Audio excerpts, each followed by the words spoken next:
ہمارے معاشرے میں اس وقت کی جو صورتحال ہے، اس وقت ایک مادی دور کے اندر ہر بندہ یہ سوال کرتا ہے کہ میں کوئی بھی کام کرتا ہوں تو اس کے بدلے مجھے ملے گا کیا؟ یہ ایک بنیادی سا سوال ہے۔ ہم کوئی جاب کرتے ہیں، کوئی کسی یونیورسٹی میں پڑھنے جاتا ہے تو ڈگری، سرٹیفکیٹ، اور پھر لاسٹ میں وہی سوال کہ یہ ڈگری لے کے ملے گا کیا؟ کون سی فیلڈ میں، کون سی ڈومین میں میں جا کے کام کروں گا اور کتنی سیلری ہوگی؟ ہر چیز جو ہے نا وہ فائدے کے عوض کی جاتی ہے۔ اب یہاں پر جو بات میں سمجھانا چاہتا ہوں ایک سوال کا جواب ہے، اور سوال کیا ہے کہ ہم اللہ تعالیٰ کی عبادت کیوں کرتے ہیں؟ ایک تو سادہ سا جواب ہے، کیونکہ اللہ تعالیٰ نے ہمیں اس کا حکم دیا ہے اس لیے کرتے ہیں۔ دوسرا، جو اس کے بدلے ہم یہ جاننا چاہتے ہیں کہ ملے گا کیا، آخرت میں جو ملے گا سو ملے گا۔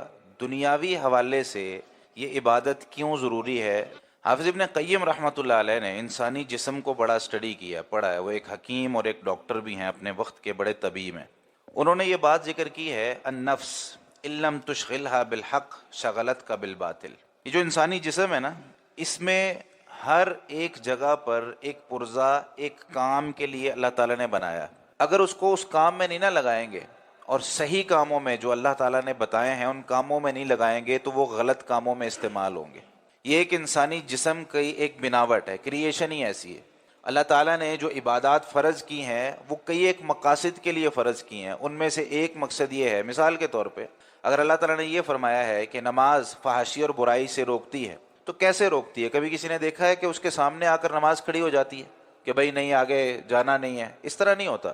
انسان دو چیزوں سے مل کر بنتا ہے، ایک ہوتا ہے اس کا ہارڈ ویئر، یہ جو اوپر ہے نا ہمارا جسم، یہ سب کا سیم ہوتا ہے، مسلمان کا، کافر کا، منافق کا، سب کا سیم ہوتا ہے، سب کے ہاتھ ہیں، کان ہے، ناک ہے۔ ایک ہوتا ہے اندر انسان کا سافٹ ویئر جس کو روح کہتے ہیں۔ یہ جو انسان کی روح ہے نا، کچھ چیزیں انسان کی روح کے ساتھ تعلق رکھتی ہیں، اس کے دل کے ساتھ، اندر اس کے ساتھ تعلق رکھتی ہیں۔ حیا ہے، اسی طریقے سے تقویٰ ہے، پرہیزگاری، توکل، یہ ساری چیزیں اندر تعلق رکھتی ہیں۔ اگر انسان کے اندر حسد، کینہ، بغض اور کفر اور شرک اور نفاق، یہ ساری چیزیں بھی ادھر ہی ہوتی ہیں۔ اب ہم میں سے کئی لوگ اس طرح کے ہیں جن کی روحیں یا تو بیمار ہیں، اور کئی لوگوں کی روحیں فوت ہو چکی ہیں۔ روح سے مراد میں ایمان اور روح، اس ڈیفینیشن میں اس کو استعمال کر رہا ہوں۔ یہ کیوں میں یہ بات کر رہا ہوں کہ ہماری جو عبادات ہے نا، اس کا زیادہ فوکس ہمارے اندر کی روح پہ ہوتا ہے۔ جسم کو بھی فائدہ ہوتا ہے۔ جیسے ایک دفعہ نبی کریم صلی اللہ علیہ وسلم کے پاس یہ بلکہ سیدہ فاطمہ رضی اللہ تعالیٰ عنہ آتی ہیں خادم لینے کے لیے، فرماتی ہیں کہ یا رسول اللہ کچھ خادم آئے ہیں، عطا کر دیں، دے دیں ہمیں بھی۔ تو نبی کریم صلی اللہ علیہ وسلم گھر میں موجود نہیں تھے، شام کو جب واپس آتے ہیں، جاتے ہیں، تو انہیں خادم کے بدلے آپ صلی اللہ علیہ وسلم فرماتے ہیں کہ اولا ادلکما علی خیر من خادم، کیا تمہیں خادم سے ایک بہترین چیز نہ بتاؤں جو خادم سے بھی اچھی ہے؟ تو انہوں نے فرمایا جی ہاں۔ تو نبی صلی اللہ علیہ وسلم نے فرمایا کہ آپ رات کو سوتے ہوئے سبحان اللہ، الحمدللہ، اللہ اکبر کا ذکر کر کے سویا کریں۔ 33 دفعہ سبحان اللہ پڑھنا ہے، 33 دفعہ الحمدللہ پڑھنا ہے، 34 دفعہ اللہ اکبر پڑھنا ہے۔ اس سے کیا ہوگا؟ خیر لکما من خادم، یہ تمہارے لیے خادم سے بہتر ہے۔ اس کی شرح میں بھی علماء کرام نے یہ بات لکھی ہے، جس طرح حافظ ابن قیم رحمۃ اللہ لکھتے ہیں، مانگا انہوں نے کیا تھا؟ خادم، اور دیا آپ صلی اللہ علیہ وسلم نے کیا؟ اذکار۔ تو جسمانی تھکاوٹ جس میں ایک خادم نے معاون بننا تھا، اس میں بھی ذکر اور اذکار معاون بنے۔ جسمانی تھکاوٹ جو ہے وہ اس سے ختم ہو رہی۔ تو عبادات جسمانی طور پر بھی کام کرتی ہیں، لیکن زیادہ کام کرتی ہیں روحانی طور پر۔ آپ نے ابھی روزے رکھے، روزے کا ایک مقصد کیا ہم نے سیکھا تھا کہ تقویٰ ہے۔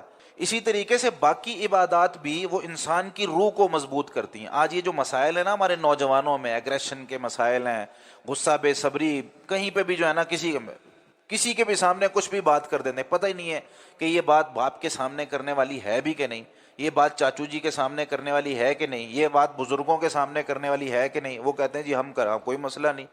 یہ بے صبری کیوں ہے؟ یہ غصہ کیوں ہے؟ یہ اپنے نفس پہ، اپنے جسم پر، اپنی روح پہ کنٹرول کیوں نہیں ہے؟